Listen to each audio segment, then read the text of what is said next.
continuing with our sermon series today. We're talking about just the messiness of loving one another. You know, through COVID, most of us experienced some kind of isolation. Now that we are back together again, it's appropriate for us to think about what it means to live in community with one another, to love each other. And really, it's important to understand that loving each other is kind of a messy process. None of us are perfect. We kind of grope towards being better at loving one another and being more lovable. And we have to have a number of times we have to have grace for one another in doing that. Today we're going to talk about having a messy mind. And what I mean by that is the transformation that needs to occur in our minds is kind of a messy process. We make progress at it one day and we don't the other. We have trouble thinking of each other as we should and thinking about our relationships to one another as we should. And so we're going to talk about today this process of being transformed in our minds and maybe have some help in getting that to that end goal and maybe a little bit less messy process than we might otherwise. We're going to start in Romans chapter 12 today, and we're going to look at verses 1 through 6, or 1 through, about 6 or so. We'll see how it goes. Romans chapter 12, starting in verse 1. It says, I appeal to you, therefore, brothers, by the mercies of God, to present your bodies as a living sacrifice, holy and acceptable to God. So the first part of this is really important. There's this appeal to us to live, to give up our bodies as a living sacrifice. We'll talk a little bit more about what that means. But this is important to understand. This is the way that we worship God. Our worship of God is not just something that we do on a Sunday morning when we're singing some songs. It really involves giving our life over to Him. Verse 2 says, do not be conformed to this world, but be transformed by the renewal of your mind, that by testing you may discern what is the will of God, what is good and acceptable and perfect. So part of this giving over our life to God, that's our act of worship towards Him. And remember, when we say worship, what we're talking about is declaring the worth of God. That's what worship means, declaring the worth of something. When you really think that something is worthwhile, then you are transformed by it. That's just the way that it works. It doesn't matter if you think Chevys are better than Fords, right? Or if you think Fords are better than Chevys, or if you think Dodges are better than both of them. The thing is, if you really believe that, what's going to happen? It's fine if you can take issue with anything that I'm saying, as long as you get the point here. The thing is, if you're the Chevy guy, you're going to wear a Chevy T-shirt. You're going to buy a Chevy. Right? What's going to happen is your life is going to reflect this. The point here is that when you think God is the greatest thing that exists, what's going to happen is you're going to give your life to Him. And part of that is going to be a renewal of your mind. You're going to have to think differently about certain things. And what we're going to talk about today is a huge transformation of thinking. This is really probably one of the biggest transformations that needs to happen. So, starting in verse 3, it says, for by the grace given to me, I say to everyone among you, not to think of himself more highly than he ought to think, but to think with sober judgment, according to the measure of faith that God has assigned. Now, the point here is don't think of yourself more highly than you should. Okay, now that's difficult, because most of us, we understand that when we do things wrong, there's a reason for it, but when other people do things wrong, it's just because they're jerks, right? We know that. We know that that's the way. I don't know if any of you have ever kind of drifted over into a lane or accidentally cut somebody off, and they honk at you, and you're like, what? It was an accident, right? And with you, it was an accident, but when people do it to you, it's not an accident at all. They are after you. They are showing just how self-centered they are.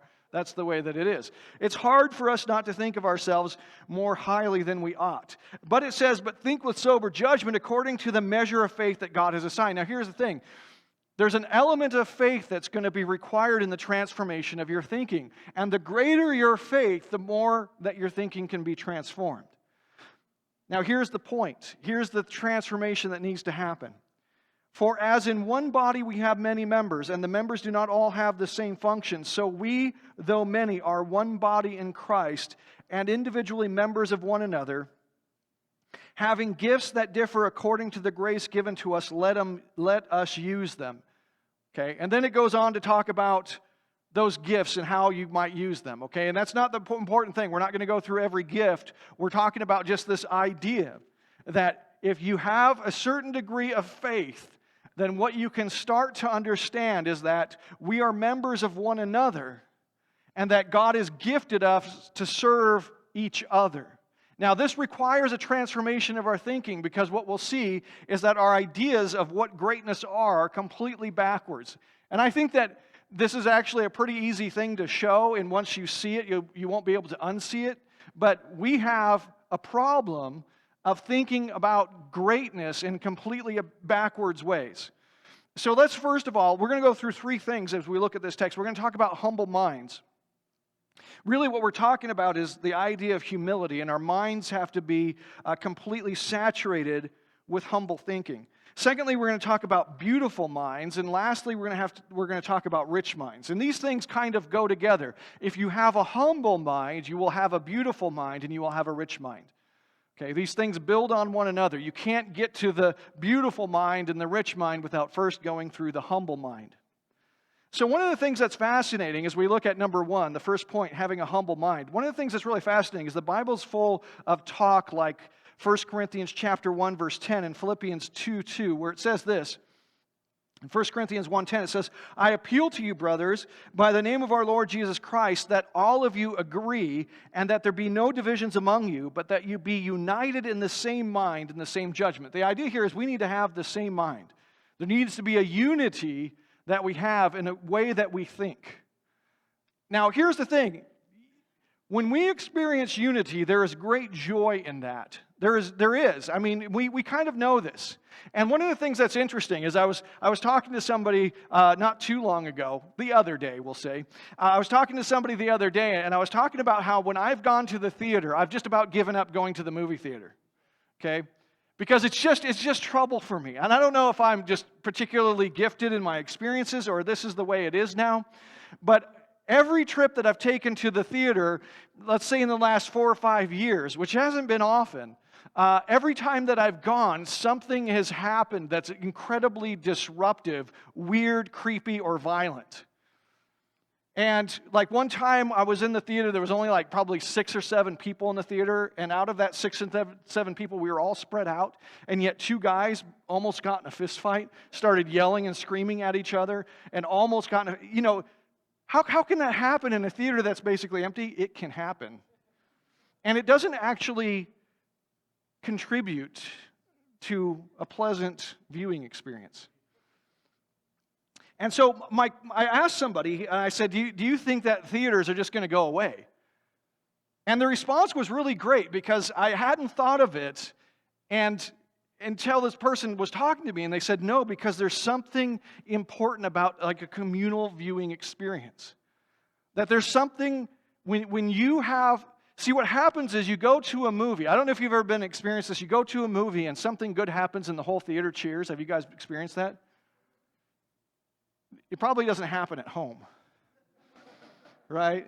It probably, when you're sitting at home watching it by yourself, there's probably not, there's something communal that we miss out on that's happening there. Well, what the Bible is talking about here is that really the heart of this is that we need to have the same mind with one another, that all of us need to be agreed on certain things. Now, here's the problem. It's really your problem. The problem in the world is that everybody can't agree with me about how great I am. Have you guys ever experienced that? The problem is that we all have this view of how important we are and how great we are, and the rest of the world doesn't agree with that.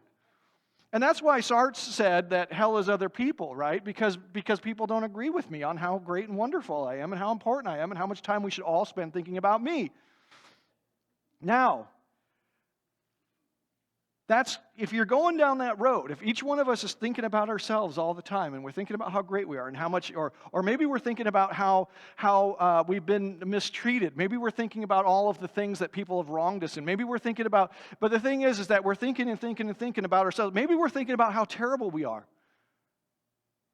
But here's the problem. The problem is if we're all thinking about ourselves, then there's no unity to find there. That can't be the basis of our unity. Philippians chapter 2, verse 12 says, complete my joy by being of the same mind, having the same love, being in full accord and of one mind. This is important, that all of us be have one mind. Now, how are we going to do that if all of us has a tendency to think about ourselves? Well, that's where the transformation of mind comes from. And here's where faith is important and why with a greater degree of faith you can have your mind transform more. That really what needs to happen is we need to stop thinking about ourselves so much and start thinking about the kingdom. Jesus says, seek first the kingdom and all these things will be added to you. What is he talking about, all these things? Well, the things that normally occupy your mind all the time. You're thinking about, well, how am I going to get this? How am I going to get that? How am I going to get my grievances redressed? How are people going to think about me positive? You think about all those things. If you seek the kingdom first, then those things will be taken care of.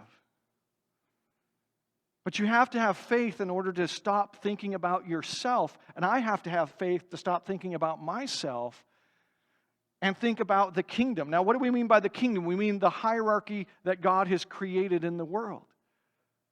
That if you start thinking of that and stop thinking so much of yourself, and if you have the faith to do that, then you will experience an enlarging of your life as you have one mind with the people around you who are also thinking about that.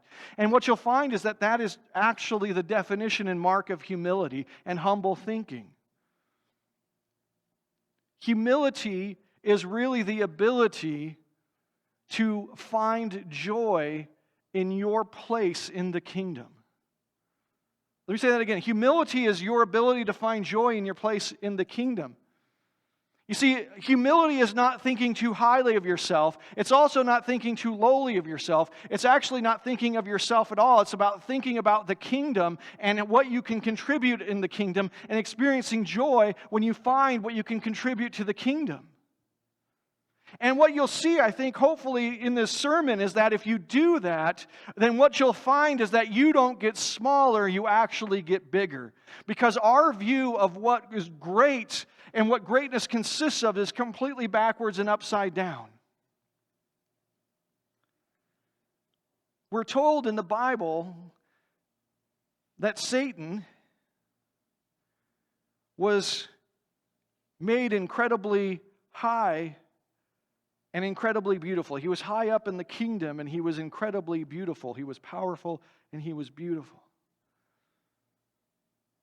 But that pride took over, and that really what we see throughout Scripture is that pride is a tendency to separate ourselves from the hierarchy, from the kingdom. It's a way that we separate ourselves from others. Really, that's what pride is, isn't it? And that's why we find pride so repulsive in other people, isn't it? Because pride says, I don't want to associate with you. You're kind of icky. You're kind of icky. And I'd rather you just let's have you go over there and I'll go over here. Because this is where the cool kids are. How many of you guys remember the high school lunch table situation? Did you guys sit at the cool kids table? I didn't either. There was that cool kids table, the shiny kid, and you knew that you weren't welcome there. And the thing is that some of the cool kids were really cool. Some of the cool kids, I don't want to paint everything with the wrong brush. I mean, in fact, I would say there was quite a bit of popularity in high school that was earned because people knew how to make other people feel good. They caught on to that early. But there was other times when it was maybe the fact that they were really great at one thing and they could be really mean about it and really prideful. And when you encountered that, it wasn't something that made you joyful. There was a separation that occurred in pride. And that separation is something that doesn't make our lives bigger or greater. That desire not to associate with something lower than you does not make us bigger. In fact, it makes us weak and it makes us small and it makes our lives impoverished. In Ephesians chapter 5, verse 28 through 30, it says, "In the same way husbands should love their wives as their own bodies. He who loves his wife loves himself." The point here is that in this covenant between husband and wife, there's a unity that takes place. There's a love that takes place, and it's as if you're loving yourself, as if you're loving your own body. And then it says this, for no one ever hated his own flesh, but nourishes it and cherishes it, just as Christ does the church, because we are members of his body. You know something that's really fascinating about that? Do you think that Christ would withhold some good thing from you? Do you think that Christ would withhold some blessing from you? This passage says something amazing, that Christ loves you as he loves himself. Why? Because as far as he's concerned, you are his body. You are part of him. He could no more hate you than he hates himself.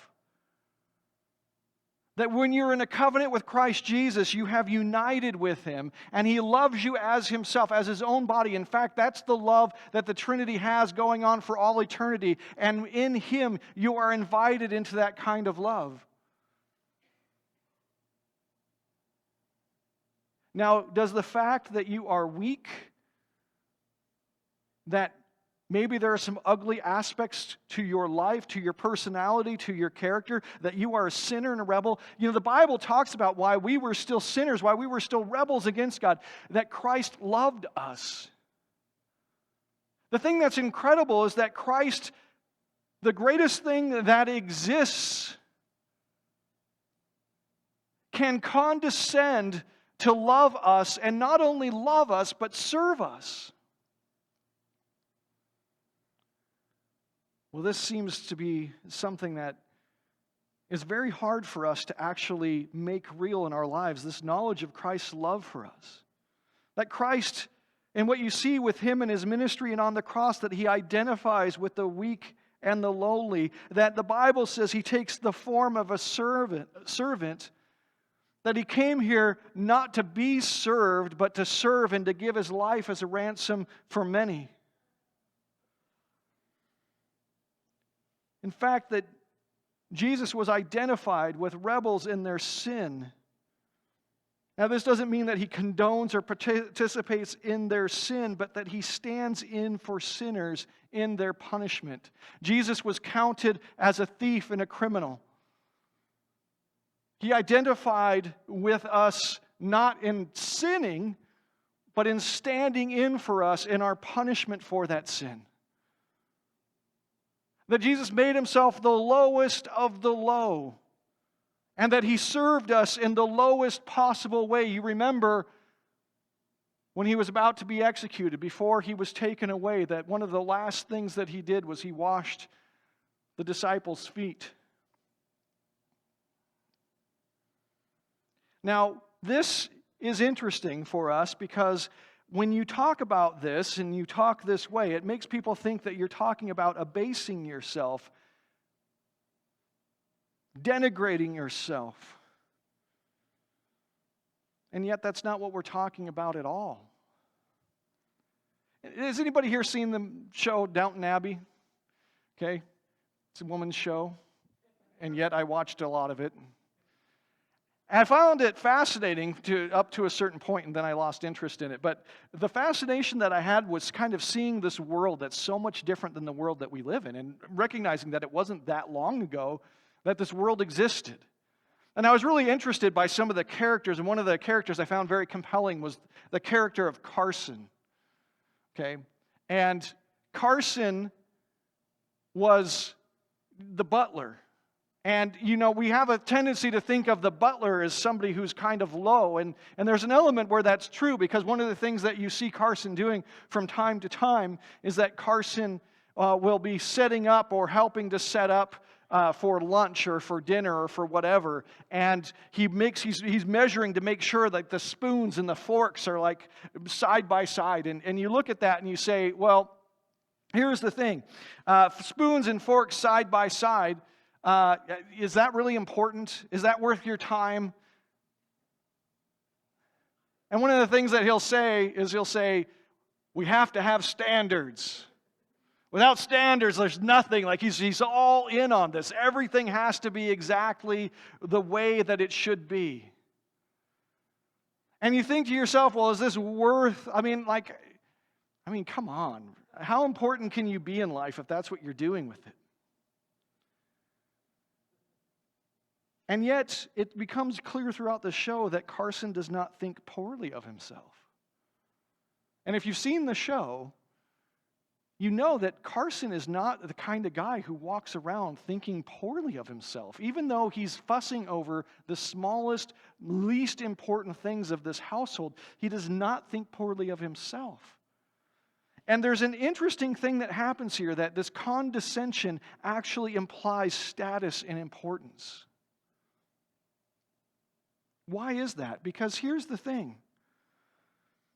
If you're ever in a position to serve somebody else, you're actually in a position of greatness. I want to say that again. If you're ever in a position to serve somebody else, you're actually in a position of greatness. It's just that we're so used to thinking backwards in our world that we don't understand the issue here. Here's the thing.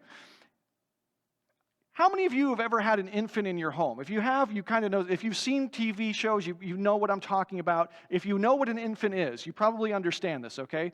If you've ever seen one, heard of one, had one described to you, read a book where one is, you probably know. Infants are helpless. How much serving of you do they do?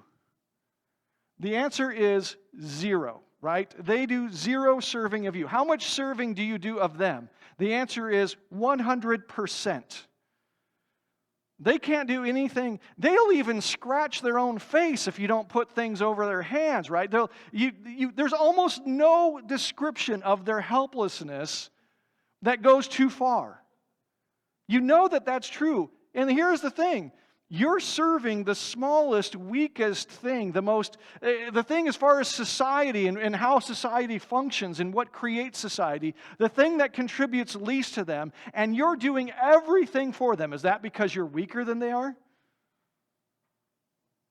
You see, the issue here is really an important one. When Christ serves, He kneels down, He stoops, He condescends to serve, and that's the only way that service ever gets. You never give something to somebody when you don't have more of it than they do. You know what I'm saying, right? Somebody says, hey, can you reach this thing? It's up on the top shelf. What do? You climb. Why? Because you have more height than they do. If they say, hey, I can't move this heavy thing, can you move it for me? It's because you have more strength than they do, right? The thing is that you don't generally, I don't find this help. Have you ever, when you see that person with the sign that says, hey, need money for food or whatever, do you ever say, hey, buddy, can you spare me some change to that person? Do you ever do that? Has it ever worked? Has it ever worked? Did you ever get money out of them? Did you ever say, hey, man, I could use some money? No. If you're giving them money, you're condescending, you're stooping, you're reaching down, and it's interesting that the Bible says this, that if you want to be great, you have to become the servant of all. If you could become the servant of all, it would mean that you are the greatest. Do you understand?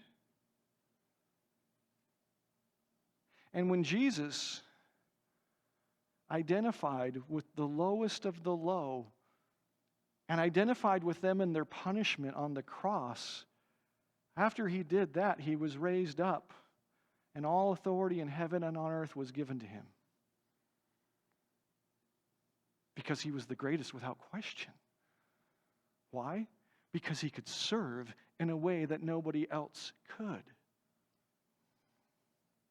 When we, in our pride, distance ourselves from things that are below us, we're actually admitting great weakness. We're not becoming greater, we're becoming less.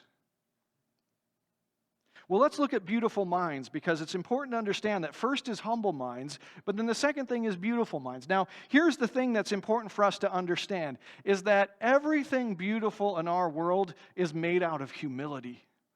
Now, this sounds strange because we think of great beauty as something to take pride in, right?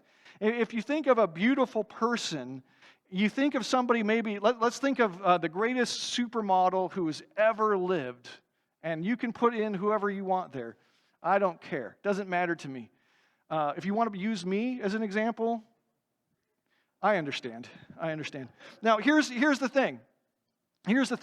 Now, you think about the greatest supermodel that you can ever think of, and you would think like pride, right? You must be so proud. But if we think a little bit about beauty, what we'll understand is actually beauty is made out of humility. Because when you think of the most beautiful person that you can possibly think of, do you think of one feature that stands out above everything? Do we say, hey, you know what? The person with the biggest nose that's ever lived, that is the most beautiful person? So we have this thing called, in my family, called the Williamson nose. It's not really considered beautiful. We don't really do that, right? We don't say, hey, the person with the biggest belly, the person with the biggest foot, the person with the person whose right hand is much more big than their left hand. That ratio of right hand size to left hand size, like if you can get that gargantuan, that's real beauty. Do we say that? Is that what beauty is? No, beauty is actually what? Beauty is actually when everything fits in. Do you understand what I'm saying? When everything is fitting in, when everything is proportional. When no one feature makes itself everything, that's when you have beauty. In fact, grotesqueness actually comes from a Latin, or not a Latin word, an Italian word, the grotto. Grotesque, we get that word in English from the word grotto, and it came from the paintings, the graffiti that was found in Roman grottos. And in Roman grottos, when you wanted to make fun of somebody, you drew, it's kind of like today, you drew on the wall, you drew a caricature where, if you wanted to make some fun of somebody's big nose, you made it just gargantuan, right?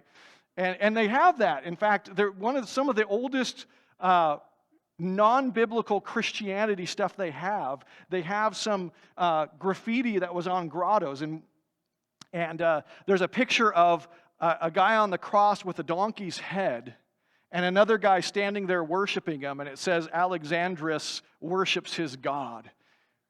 Well, that's what they did in the grottos. It was just like today. They had graffiti, and when you wanted to make fun of the people you didn't like, and so you made them caricatures, you made the grotesque, and grotto is where we get the word grotesque because of that. But when something stands out, when it's not fitting in, when it's not finding its place in the hierarchy, do you understand? When it's not finding its place in the hierarchy and existing in unity with the hierarchy, it's not beautiful. But when it really does, that's when we find it beautiful. And that's honestly why most of us find old art more beautiful than modern art, because modern art, generally speaking, is about standing out. Like if you look at a brutalist building, the whole purpose is to stand out and have one thing emphasized, which is size. I want to emphasize size above all else. Well, ancient architects would have found that grotesque because size has importance to it, but it needs to fit into everything else that's also important. And when it makes too much of itself, it's not being humble. And just like our faces, everything should be humble and fit in.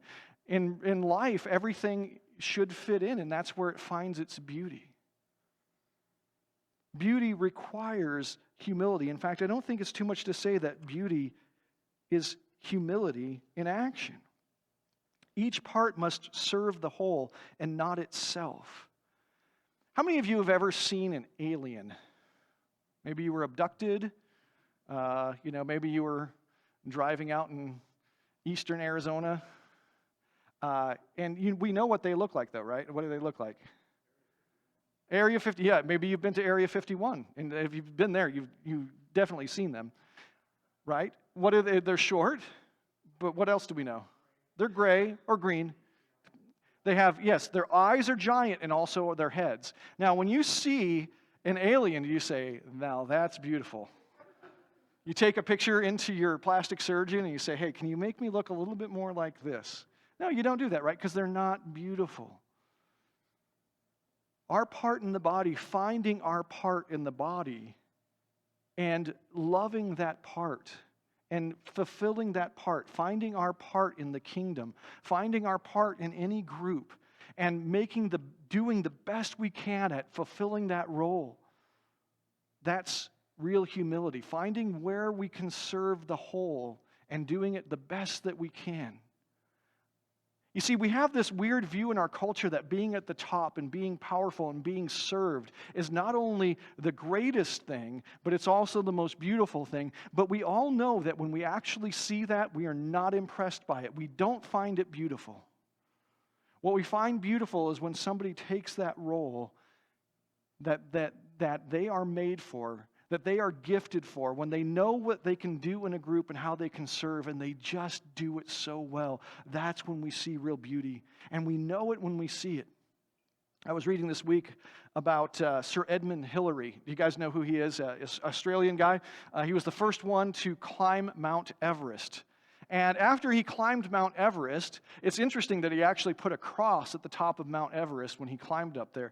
And when he got done climbing Mount Everest, he actually spent the rest of his life trying to serve the Sherpa community that helped him to achieve that. And he built schools and did all kinds of public works and stuff like that. And you could often find him in that area. It's interesting that there's a story about him. He was in that area doing some of that work when a group of climbers that were heading to Mount Everest saw him and recognized him, and they wanted to get a picture taken with him, and he was very gracious and said he would. And one of them handed him an ice axe and said, "Hey, would you hold this ice axe while we get this picture taken?" So they're standing there posing for the picture, and he's holding this ice axe. Well, another group of climbers goes by, and a guy who doesn't recognize him sees him holding this ice axe, and so he walks over to him and says, "Hey, you're not doing that right. Here, hold it like this and put your hand here and do all that stuff." And he's talking to Sir Edmund Hillary. This guy at the time was the most famous, most well-known, most highly regarded climber. The thing that he was able to do without oxygen, climbing Mount Everest, is something that is incredibly difficult, especially with the kind of clothing and everything that they had back then. Just the sheer willpower it took to climb that is unbelievable. And here you have some no-name, nobody climber going, "Hey, you're doing that wrong." How did Sir Edmund Hillary respond? He said, "Oh, well, thank you very much. I really appreciate," and he was very, very, very gracious to the guy. And the guy went off not knowing what he'd done. But what's interesting is it's told that the people in the group were more impressed by his humility and his beauty than they were even by his climbing prowess. You see, when we see it, we know it, and we find it beautiful. Finding our part to play in anybody can be messy. We tend to bounce back between making ourselves too big or too small. And that's just part of the messiness of life, is trying to figure out where we fit in, how has God gifted us, what part do we play in any of the groups that we're part of. But the biggest first step is to have our mind transformed to where we're thinking about the beauty of the group, the kingdom. Now, you might say, well, we shouldn't have our mind on the kingdom or the hierarchy. We should have our mind on Christ. And yes, you're right. We should have our mind of Christ. But Christ's body is the kingdom and the hierarchy. It's part of who he is. In Psalm chapter 50, verse 2, "Out of Zion, the perfection of beauty, God shines forth." Now, what's Zion? Zion is the holy city. It's the kingdom. Out of Zion, the perfection of beauty. See, what God is doing in us is he's perfecting us and making us beautiful as we are transformed into what we were created to be, to play our part in the kingdom. Becoming beautiful is not about becoming grotesque. It's about becoming what God intended us to be, to play that part that he has for us. Well, let's finally land on rich minds. So we have humble minds, and that makes our minds beautiful, but it also ends in having a rich mind. Now, this is an interesting concept because the problem that most of us experience is that we want to, in our pride, we want to separate ourselves from the lowest things because those things are icky, right? I mean, let's be real. Those things are icky. And we say, like, that's icky. I don't want to be a part of that. You stay away. Be icky on your own over there. And the thing is that, I mean, that's fair enough. I mean, nobody really wants that. There was one place that I went. I traveled a lot at a certain point in my life. I went to a lot of different places. There was one place that I went to that I thought, I don't know if I could live here. And it was when I went to India. And India was that icky place when I thought, I don't know. I don't know if I could do this. And you read about some of the missionaries and other people who did their work in India. And you just read about the poverty and the suffering that they had to endure. And, it's one thing to read that in a book and go, oh, yeah, well, those people were poor and they suffered. And hey, this person decided to go hang out with them. That's great. But man, unless you've been to one of those places, you just can't possibly understand. And if you have been, you know what I'm talking about. That there are places in this world that you just look at and there is so much wretchedness and so much poverty and so much suffering and so much dirt and filth. And if you ever encounter one of those places, you might be overwhelmed and think, how could I live in this place? And the interesting thing about that is, I mean, it's fair. It's when we encounter something like that, that's a fair thing to ask. But one of the things that we often don't understand is that if we fail to share in the suffering, then we also fail to share in the glory. And that's an important thing to grasp. I don't know, how many of you guys ever watch sports movies? Anyone? Sports movies? In any good sports movie, things start off bad, right? You know what I'm talking about? Things start off bad. And I remember watching, has anybody ever seen that movie Miracle? It's about, 1980, I think, Winter Olympics, where the United States team, bunch of college kids, beat the greatest team maybe in the history of hockey, the Soviet team that had played together for like 15 years or something like that, and they could beat anybody, anywhere, anytime. They didn't even need to bring equipment. They didn't have to do anything. They just won. They were just amazing. And the thing is that there was a point at which this team had been together, and they had been together through just all the suffering that their coach put them through. One of the things that their coach understood was that they were going to have to skate like no other team has ever skated because they didn't have the talent to beat this team. So they had to have the legs, they had to have the energy, they had to have the drive, they had to have the physical fitness in order to do it. And so he just ran them and ran them and ran them and ran them. And it gets to be almost like it's psychotic the way that he's training them. And they're going through and they're having trouble and they're not winning as much as they should be and all this kind of stuff. And all of a sudden, this great player is all of a sudden available that can be on their team. And so the coach says, hey, he's going to come work out with us. And he's going to be on the team because he can help us win. And all the team gets together and they talk to the team captain. And the team captain talks to the coach. And the team captain says, no, we don't want him. Somebody's going to have to be cut so he can be on the team. We don't want him. And the coach looks at him and says, but this guy can help us win. No. As a team, no. And so the coach kind of smiles a little bit and sends this great player on his way. And then we know that they go and they win. What was happening in that is really important, and it's the fact that the people in that team were willing to suffer for one another. And so if they failed, they would fail together, and if they succeeded, they would succeed together. But those are the people that had said, we are one. We are united. We are a team. This guy hadn't suffered with them, and so he wasn't a part of them. The reality is that Christ identifies with the whole body because he has suffered for the whole body. And Christ's willingness to suffer the indignity of death on the cross, to die a criminal's death when he was the only faultless person to ever live. His desire, his willingness to suffer for all of us, to serve all of humanity, and indeed serve all of creation because he suffered with us, well, now he's elevated. In Matthew 28, verses 18 through 20, it says, and Jesus came and said to them, all authority in heaven and on earth has been given to me. Go, therefore, and make disciples of all nations, baptizing them in the name of the Father, and the Son, and the Holy Spirit, teaching them to observe all that I have commanded you, and behold, I am with you always to the end of the age. Because of that, he was given all authority. You see, that's the way that it works. And I can explain this, I think, very clearly and succinctly, which is this, that if you desire to not suffer with somebody, if you desire to not serve them, then you are distancing yourself from them. You are saying, they are not me. I am not part of this. Well, if you've made that choice, then you've made that choice, and you can't come later when the victory is won and say, oh, I'm part of this. I'm part of this. It doesn't work that way. Now, I may have shared with you before that I am a fan of the Dallas Cowboys, but you might not know that you are looking at a member of the Dallas Cowboys. That might be news to you. I am indeed a member of the Dallas Cowboys.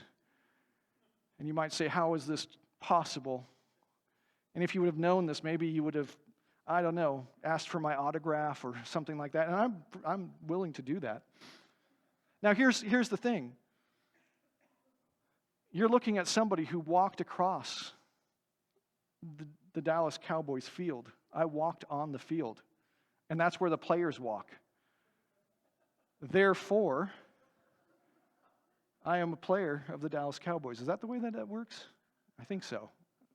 At least any resume that I ever create, that's what's going to be on there. Now, here's the thing. You know that that's not the way that it works, right? You know that that's not true. I didn't suffer with them. I didn't practice with them. I didn't, sweat all day long and do 2-a-day practice. I didn't do any of that stuff. So therefore, if they won some kind of, if they were to win again a Super Bowl, I can't claim any part of that. And if I tried to, they would say, who are you? Get away. But that's the way that it works, and we all know that this is the way that it works. In fact, we can joyfully experience all that there is, knowing that in the end, there is something great and rich to be had. That even in the midst of suffering, victories can be won, and those victories are things that we participate in when we participate in the suffering. We gain all of creation, in fact, by humbling ourselves. This is the thing that's incredible. All of the earth is God's. And when we suffer with Christ and we rule with Him, then everything belongs to us. It's interesting that in the parable of the prodigal, there's the younger son who goes away and comes back and is given a party, and then there's the older son who goes off and is mad that the younger son's getting a party, and he says, you never did anything to the father, and the father says, don't you know that everything that I had was yours? And that's what happens when we're part of the kingdom. A mind of humility leads to a mind of beauty, leads to a mind of richness. Well, how do we apply this? Well, in what areas of God's hierarchy do you miss the glory of the hierarchy? Here's the important thing to understand. When you see one part of the hierarchy and you say, that thing's not beautiful, what you have to understand, you don't see the glory of it, is you're actually making a comment about the whole hierarchy. Like I don't know if you guys have ever been in a situation. How many of you guys have ever eaten at a restaurant? Ever? Have you ever been in that situation? You think you have? Okay, yeah, think about it hard because you probably have. How many of you have ever seen the dish room in a restaurant? How many of you have ever worked in the dish room of a restaurant? I can tell you that it has no glory. There's no glory. And yet there is, right? And the thing is that the dish room is a gross, hot, sweaty, steamy, smelly place. I spent a lot of time in one. I know what it's like there. But you understand that you couldn't actually eat at the restaurant unless there was a dish room. And when you look at the dish room and you say, I'm too good for that, what you're actually saying is you're too good for the whole hierarchy, because the hierarchy is what it is because the dish room is there. And so what part of God's hierarchy do you miss the glory of? It's really important because you will miss the glory of the whole hierarchy unless you catch on to the glory of all the parts of it. Next, what are the areas that you fail to identify with?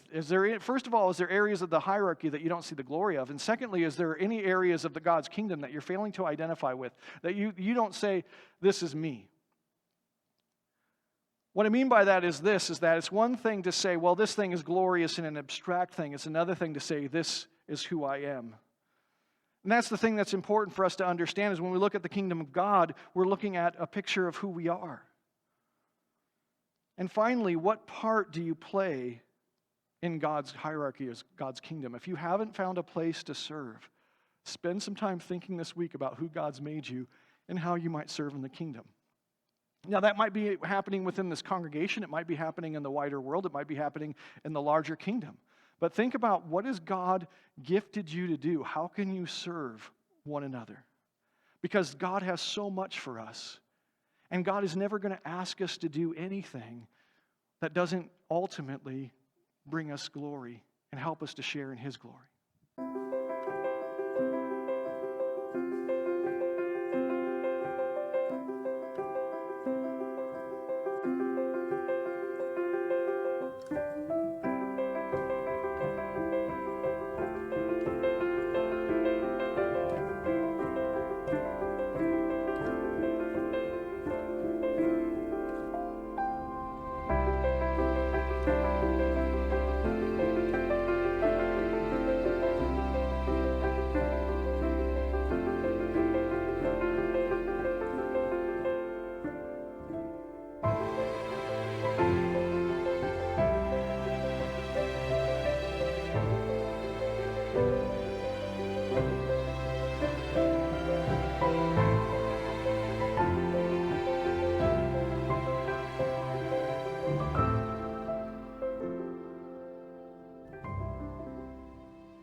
Thanks for joining our worship service today. Please follow us on our Facebook page where you can let us know about any needs or prayer requests you may have and keep up with the latest church news and events. You can also check out all of our past lessons and other videos by visiting our YouTube channel.